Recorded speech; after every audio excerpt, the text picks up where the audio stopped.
was the editor and publisher of the town's only newspaper, the Choctaw Herald, and it had to shut down. He explained that since folks couldn't afford to advertise in the paper, he couldn't afford to print it. He also said that a town without a newspaper was a poor town indeed. After he closed the newspaper office, he left home to look for work. And that's when the worst thing of all happened to our family. Daddy went to North Carolina to apply for a job at a big paper. But when he got there, the people who worked for the paper, the journalists, reporters, and linotype operators, went on strike against the paper. Well, being a newspaper man, Daddy couldn't cross the picket lines. Then delivery trucks rolled up, and instead of picking up papers, men got out of the trucks and started beating the strikers. That's when Daddy got killed. He was just trying to help, but I guess they got him mixed up with the strikers, and somebody hit him in the head with a tire iron. That was 2 years ago. We all miss him something awful. My mama, my sister Swan, and I live in Grandpapa Yateman's big old house that he'd left to Mama when he died. Because of the Depression, we didn't have much money, and there weren't many jobs in Snow Hill. But we have to make a living, said Mama. Only I can't get a job around here. It's hard enough for men to find jobs. Besides, I don't know how to do anything but keep house. You can do lots of things, I said.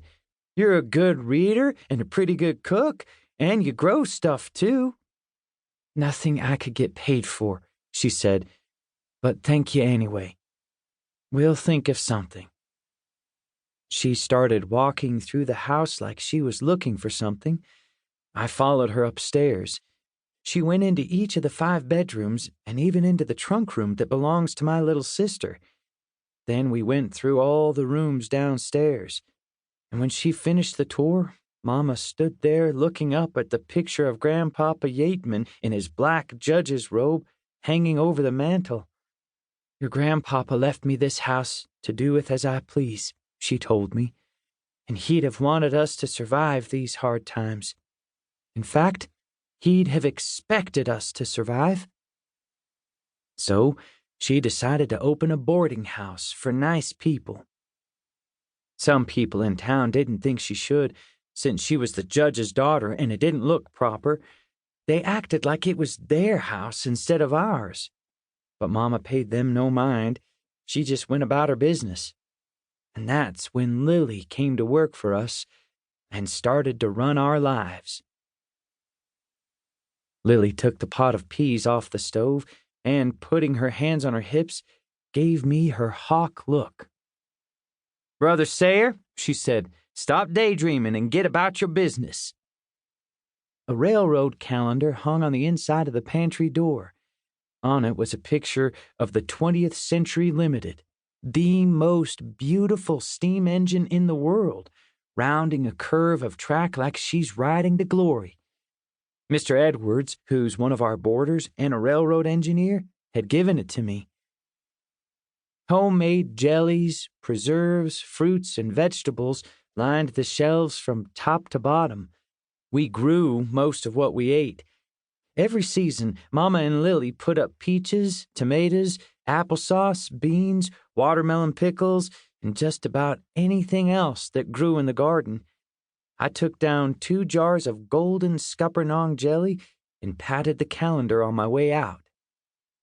Lily, I said, putting the jelly jars into a paper sack, reckon how long this depression's gonna last? Don't be asking me about the depression, she said. It don't mean much to me. Don't mean much to any Negroes. We was born in depression. It only became official when it hit the whites. Now, before you go, run on and see does your mama want anything from town. I went upstairs to the sewing room. I heard Mama before I saw her.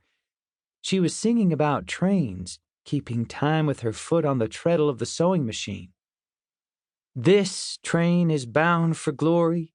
This train, thump, thump, thump.